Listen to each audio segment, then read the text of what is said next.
सूरज की सुनहरी किरणें। सुबह का समय था और सूरज की पहली किरणें झील के पानी पर पड़ रही थीं। यह दृश्य इतना मनमोहक था कि हर कोई इसे देखता रह जाए। शांत झील पर चमक रही थी। पानी की सतह पर सूरज की किरणें ऐसे चमक रही थीं जैसे किसी ने हीरे बिखेर दिए हों। यह दृश्य किसी सपने जैसा प्रतीत हो रहा था। हल्की हवा चल रही थी।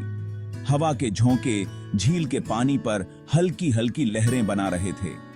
यह लहरें झील के शांत वातावरण में एक मधुर संगीत की तरह गूंज रही थीं। पेड़ों की डालियां धीरे धीरे हिल रही थीं।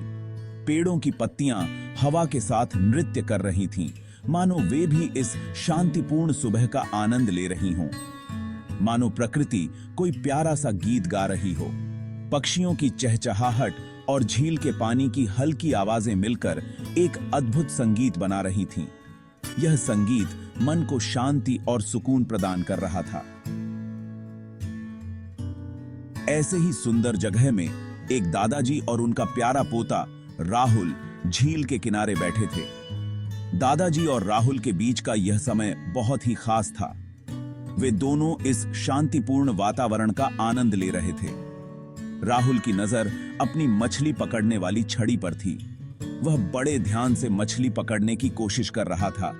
उसकी आंखों में उत्सुकता और उम्मीद की चमक थी। दादाजी अपनी आंखों से झील के शांत पानी को देख रहे थे।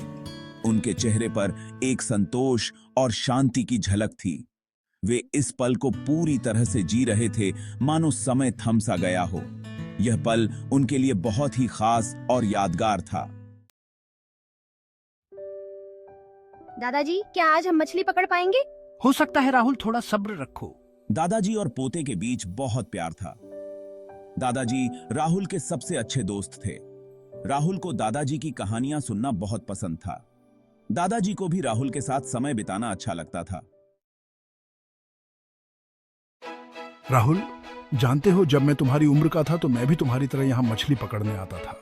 राहुल की आंखें खुशी से चमक उठीं। दादाजी ने अपनी पुरानी यादें बताते हुए राहुल को जिंदगी के कुछ अच्छे पाठ सिखाए। उन्होंने बताया कि कैसे धैर्य रखना जरूरी है, कैसे हार मानने से नहीं घबराना चाहिए। अचानक राहुल की मछली पकड़ने वाली छड़ी तेजी से नीचे झुकी। राहुल ने तुरंत महसूस किया कि कुछ बड़ा फंस गया है। उसकी आंखों में चमक आ गई और दिल की धड़कन तेज हो गई। वह जानता था कि यह कोई साधारण मछली नहीं हो सकती। दादाजी, दादाजी, मछली, मुझे मछली लगी है। राहुल खुशी से चिल्लाया। उसकी आवाज में उत्साह और आश्चर्य दोनों थे। वह अपने दादाजी को दिखाना चाहता था कि उसने क्या पकड़ा है। दादाजी ने राहुल की मदद की। उन्होंने राहुल को समझाया कि कैसे मछली को धीरे धीरे खींचना है ताकि वह छूट न जाए। दादाजी ने अपने अनुभव का उपयोग करते हुए राहुल को मार्गदर्शन दिया और उन्होंने एक बड़ी मछली पानी से बाहर निकाली। राहुल बहुत खुश हुआ। उसकी आंखें चमक उठीं और उसने गर्व से मछली को पकड़ा। यह उसकी अब तक की सबसे बड़ी मछली थी। लेकिन दादाजी ने राहुल से कहा, राहुल, इस मछली को वापस पानी में डाल दो।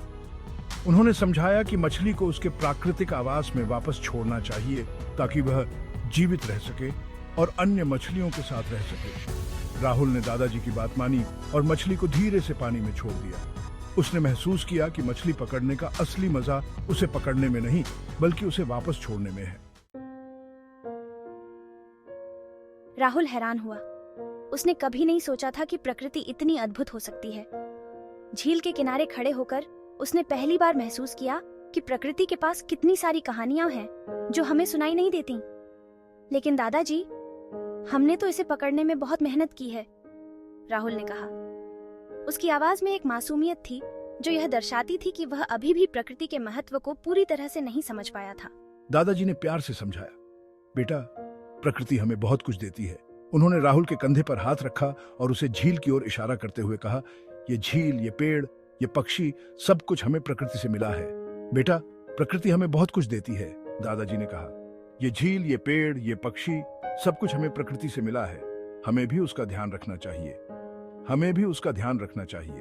उन्होंने समझाया कि कैसे लोग झील की सफाई करते हैं, पेड़ों की देखभाल करते हैं और पक्षियों के लिए घोंसले बनाते हैं।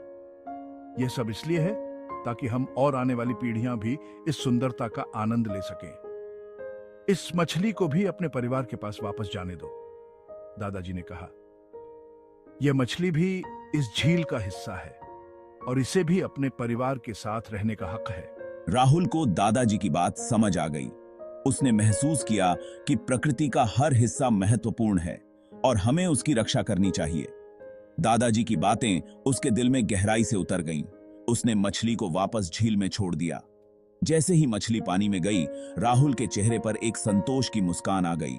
उसने महसूस किया कि उसने कुछ सही किया है और यह उसकी जिम्मेदारी है कि वह प्रकृति का ध्यान रखे। मछली को वापस पानी में जाते देख दादाजी ने कहा, देखा राहुल, किसी को खुशी देना खुशी लेने से ज्यादा अच्छा होता है। राहुल दादाजी की बातों को ध्यान से सुन रहा था। उसे समझ आ गया था कि असली खुशी दूसरों की मदद करने और प्रकृति का ध्यान रखने में है। सूरज धीरे धीरे ढलने लगा था और शाम का आगमन हो रहा था। आसमान रंग बिरंगा हो गया था, जैसे किसी ने कैनवास पर रंग बिखेर दिए हों। दादा और पोता दोनों खाली हाथ घर लौट रहे थे, लेकिन मन में शांति थी। लेकिन उनके चेहरे पर संतोष और खुशी साफ दिख रही थी, जैसे उन्होंने कुछ अनमोल पाया हो।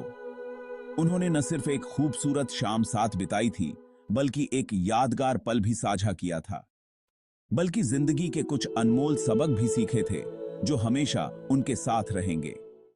अगर वीडियो अच्छा लगा हो तो लाइक और सब्सक्राइब जरूर करें। मिलते हैं अगले वीडियो में। तब तक जय हिंद।